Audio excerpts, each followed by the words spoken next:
everyone, this is Toby the Beagle as always. I'm Sam Raby and this is my Eurovision Top 41. So before I get started, just to say these are my opinions on the Top 41. If they do not share your opinions, don't send hate my way. Let me know of your opinions in the comments. Obviously this is the great thing about a contest. Everyone has different opinions, everyone likes different types of music. That's what makes Eurovision so unique. If I do offend anyone in this video, I do apologise. But please remember to comment below your top 41 or your disagreements with my top 41. Remember to like or dislike this video. And more importantly, subscribe to my channel for all my Eurovision content. Moving on now, we'll start with number 41 and that is Ukraine. And go A. I think this is just a rip-off of last year. I don't like this song whatsoever. They're trying to be what Poland did last year with Pardache and failing massively. And Pardache had more of a likability factor to it. This song really doesn't. The only thing that I can say is with the Poland entry, I didn't like it before the contest last year. It was one of the songs that I had to watch live to really appreciate it. This Ukraine song, I can't see doing that either. Right, moving on to 40, and it's Australia, Montaigne. Now, I know I get a lot of hate for this, but surely there was something else better in the national final. Someone who can actually stay in key, for instance, stay in tune, actually sing. This is a mess. She needs a hell of a lot of work before she gets to Eurovision, and maybe a delay in the contest would be best for her, because she severely needs help with her voice. 39 I have is Armenia and Athena, Chains on You. Just don't like this music. Simple as that for that one. And Chains on You, wasn't that a San Marino song? Moving on, it's 38 and the Czech Republic, Benny Cristo. Again, the revamp is actually, it's not my sort of music to start with. And the revamp is better than the original, but it's never gonna get high on my list anyway. Next, 37 is Poland and Alicia Zempoplenska with the song Empires. The whole studio national final format was just weird with the words in the background. It's like a glorified pub to me. I don't really like the song, to be fair. It's not going to do well in my eyes. Probably if it went to Junior Eurovision, it would do well. Moving on is Belgium at 36 with Hooverphonic. Now, they're the first bands to be announced, and when I did hear them, I looked at their stuff. I wasn't very impressed. It's very boring. Kind of actually just sprung to my mind. It's kind of like a very cheap version of the Common Linnets. Sorry, the Netherlands Act in 2014. They're trying to go with that sort of effect, Belgium, and it's not going to work for me. The song's rubbish. It's going to get forgotten about very easily. Next, 35 is Israel and Adine Elan. I just don't really like this song. I haven't really given it a chance, to be fair. Maybe after a couple more listens, it might be there for me, but I wouldn't. You know, it's different in the contest. It's quite unique in that aspect, but certain aspects, there are better songs like it. 34 is Portugal and Elisa. You know, I don't mind this song. It doesn't go anywhere. It is just there in the contest. It probably won't qualify. But it's definitely better than last year's entry.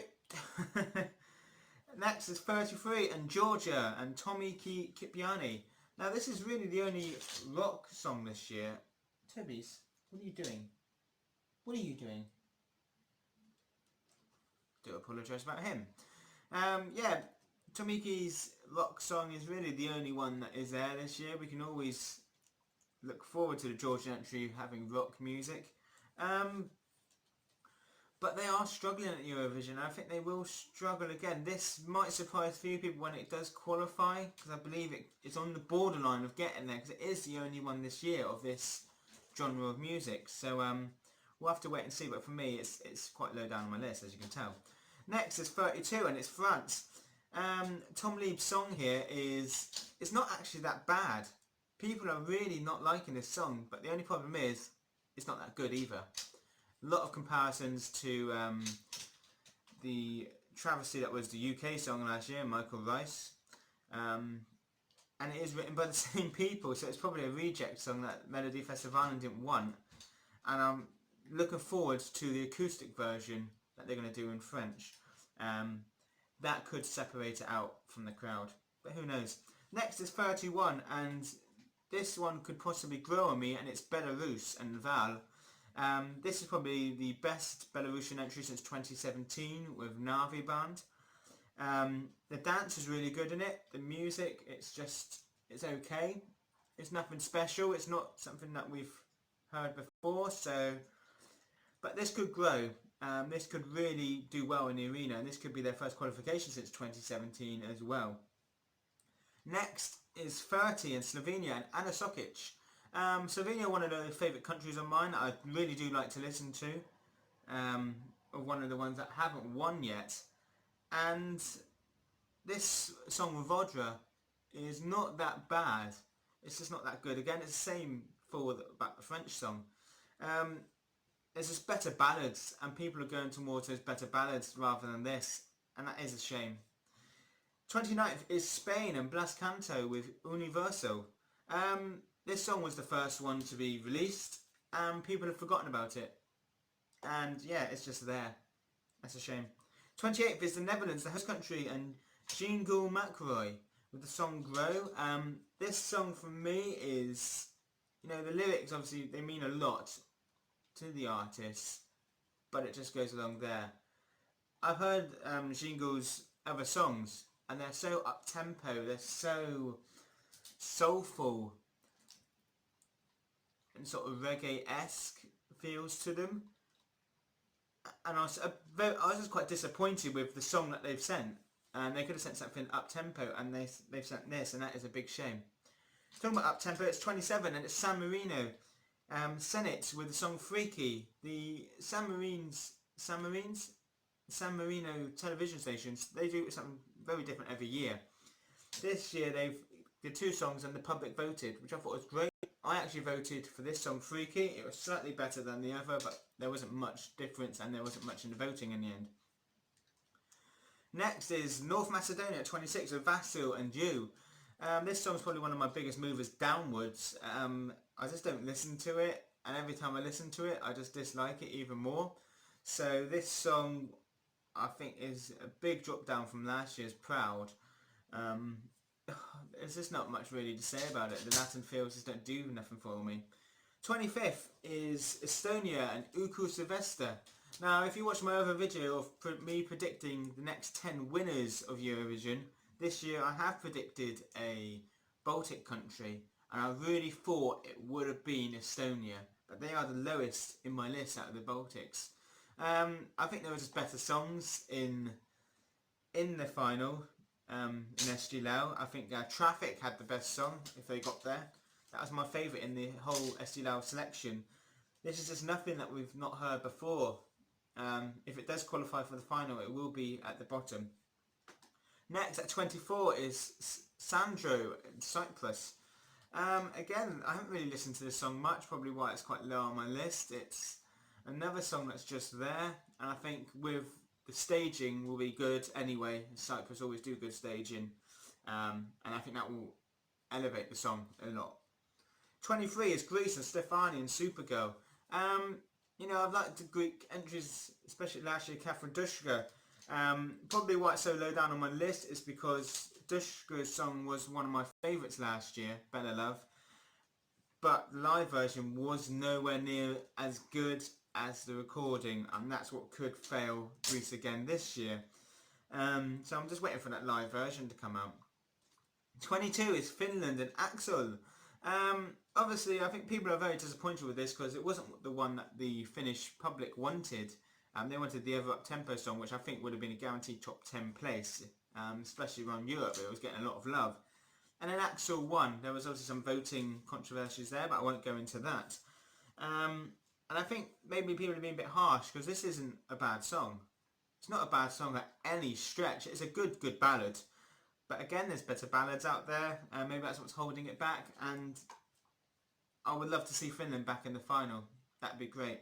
Next is Germany and Ben Dolic. Obviously Pedigree in the song, Boris Milanov wrote Christian Kostrov's song and Polly Genova's song If Love Was a Crime, and actually has written 3 songs for this year's contest, all here as well.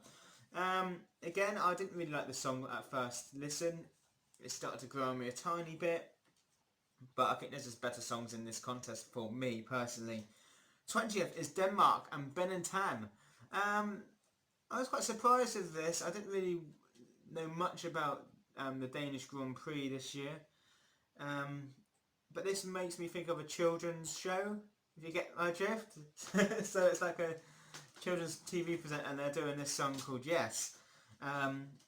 You know, you can't hate this song really. It's a really good, nice feel song and it will qualify, no doubt about it. Next I have is Iceland and Daddy Freyr and Gargamond. You know, most people might be surprised it's so far down on my list. It's only because I'm always comparing it to Is It Love from 2017 when they should have been sent then to that contest. And because it was the better song then. And not much has really changed. It sounds quite similar. They're dressed in similar clothing. The backgrounds are similar. And I'm just comparing it. It's not really original for me.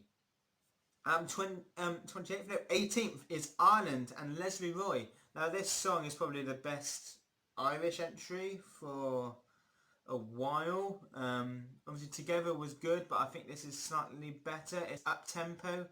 Ireland know how to do up-tempo songs. They always qualify from up-tempo songs, minus Heartbeat in 2014, that was a travesty. But Ryan Dolan in 2013, I believe it was, and Jedward 2 years previous, up-tempo songs all qualified. This does sound a bit outdated, Taylor Swift-esque. Is that bad? Not really. I think this could be a surprise qualifier at semi-final 1. Bulgaria are next at 17. Now, yes, they are the bookies' favourite at time of recording this video. Victoria. I will get a lot of hate for this, but this song is extremely overrated. It's very boring. It just goes along and it does pick up a slight bit near the end, but by that time I've lost interest in the song. I think the staging for me has to be perfect, and I just don't think it will be. I think they're going for, again going back to Ireland, the Rhino Shockley song Together, they're going to go for a similar staging to that, I believe. And it's just a shame because it's nothing we've seen before. It's very boring. And I think if it's very late on in the final, if it gets there, it will send people to sleep. Moving on, 16, Serbia, Hurricane. Sanja Volkic is part of this group who went to Eurovision in 2016. There's an up-tempo girl group singing. It's good. I think this will surprise people. Serbia have struggled. They've always got to the final recently, but they have struggled to make any impact in said final. This could change. I think they'll be pushing for top 10. I think they'll be left-hand side, but I don't think they'll be top 10. I think they'll be just below it, like the 11th, 12th, 13th. That's where I'd put Serbia at this moment in time. We know the stage is going to be great from this. Moving on, 15 is Malta and Destiny. You might be surprised why I've put the Maltese entry quite low down. It's no reflection on Destiny because we know she can sing. There's no doubt about that. That girl has got amazing talent. I think this is be one of the songs this year that I just don't feel on the recorded version, but the live version I think will come through. Chameleon was actually Malta did the same last year. I didn't really like the song, but I think that's due to more of the original features of the song. I think this will do well in the contest. Malta will qualify again. Whether they'll do well in the final depends on the staging. 14th is Albania. This has slipped up my top 10 with the revamp. I don't like the English song at all. Shy was the better version, the Albanian version in total. They said they were always going to change it to English, and it's such a disappointment. Because even though I don't speak Albanian, I don't understand it whatsoever, Shy had more meaning, more feeling to the song, and I think it's lost some of that being translated into English, and that is a shame. 13th I have is Austria and Vincent Bueno. This song's up tempo, it will qualify, no doubt about it. I think the staging will be good. They've been off for the last couple of years. Caesar Samson was very overrated. Don't know what the juries were doing there. This song, it's okay. It's just there. It's just a generic up-tempo song for me. Nothing special. Now 12 is Italy and Duo Darte with the song Fire Amore. Now this is the first Italian entry I've actually enjoyed listening to that wasn't a gimmick. Since Francesco Michelin in 2016, I did like 2017, but the gimmick of the monkey on stage was why it helped. Diodate, this is a good song. Italians are always going to do well. They will be top 10, if not top 5, guaranteed. This song is beautiful and they will be pushing for the win, but I don't think they will this year. 11 is Sweden and the Mamas with Move. Now this is a good song. The Swedes know what they're doing by now. I think their national final is getting worse and worse each year. Their selection process with the quality of songs and sending the same artists over and over again. I'm glad this beat Dotter, because I was not a fan of the Dotter song whatsoever. I think it was too gimmicky. And my favourite was Anna Bergendahl. I think they would have been guaranteed top 5 of Anna if they selected that. This song is guaranteed top 10. Let's not kid ourselves. But for me, I think they are just better songs. And now moving to my top 10. Now, there will be some surprises here with some high places for certain songs. But remember, it's my opinion. 10th is Latvia and Samantha Tina with Still Breathing. This song was my number 2 for quite a long time. My third place back then has overtaken it and is the next song in this list. But Samantha Tina, Still Breathing is a good song. This lady can sing. There's no doubt about that. But people just don't like this up-tempo feel. But I honestly think this will surprise people this year.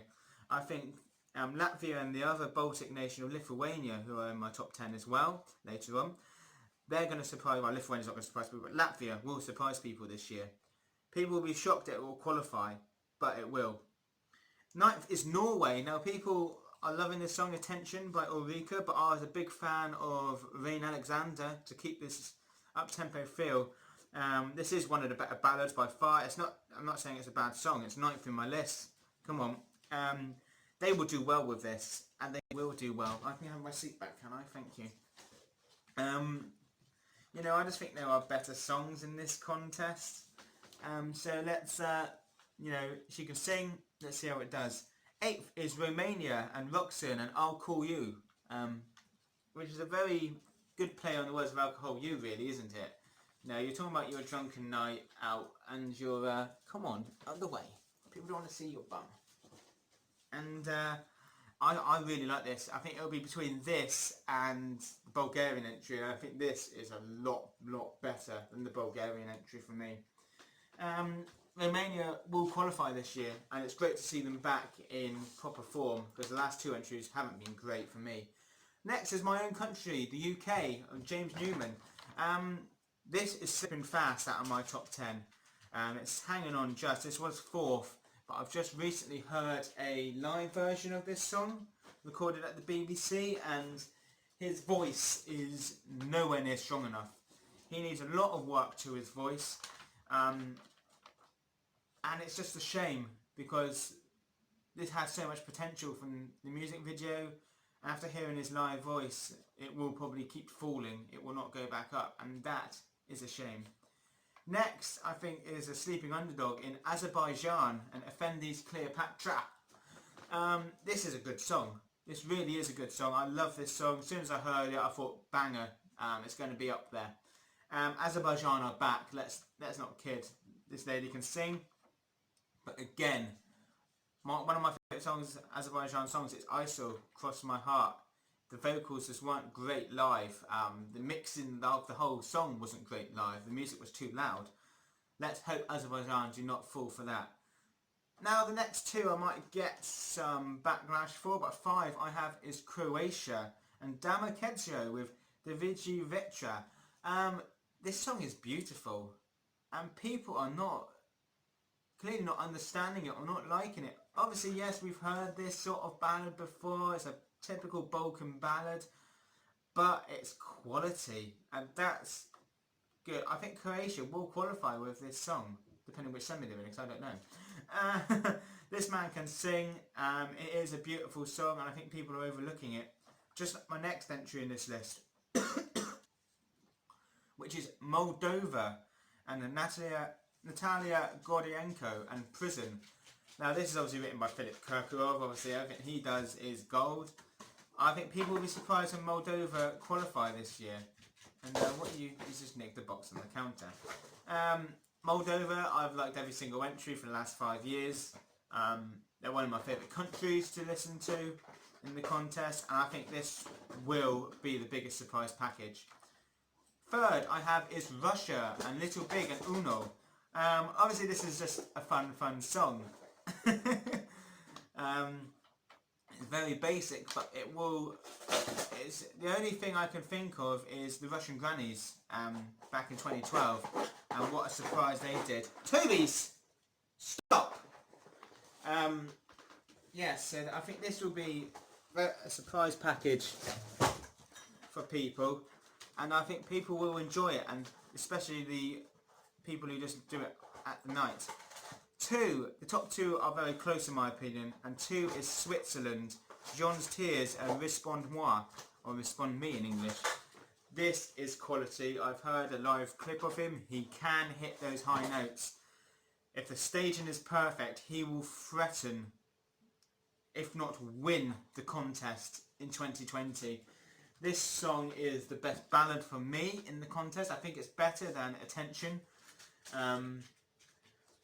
Because who doesn't like a man with a high voice? And my number 1, if you haven't guessed by now, is Lithuania, The Roop on Fire. This hasn't swayed in my opinion since it came out. I think mid-January Eurovision ended, and it would be great if Lithuania did win. I think they will get top 5 and they will have a new highest one, because at the moment we are the winners. LT United got 6, that's their highest place. I've enjoyed all but one of the last 5 years of Lithuania. I didn't like Reign of Revolution. I thought that was a big backward step for them. Urias deserved to qualify last year, Run with the Lions. That was a great song. And I think this will be top 3 guaranteed. I think this is a great song from The Roop. It's just staged very well. Hopefully they won't change too much from the staging. He's a bit shaky at the start of the song, but apart from that, he's quite flawless throughout. And I think the dance moves and the song just reflect his personality very well. And that's it, that's 23 minutes. Do you agree with me? Obviously, I think people are overrating, might think that I've overrated Lithuania there. But that's my top 41. Let me know of yours. Remember to subscribe to this channel for all Eurovision content. Like and comment below. Thank you for watching. Toby would say bye, but he's disappeared. And we'll see you all again soon.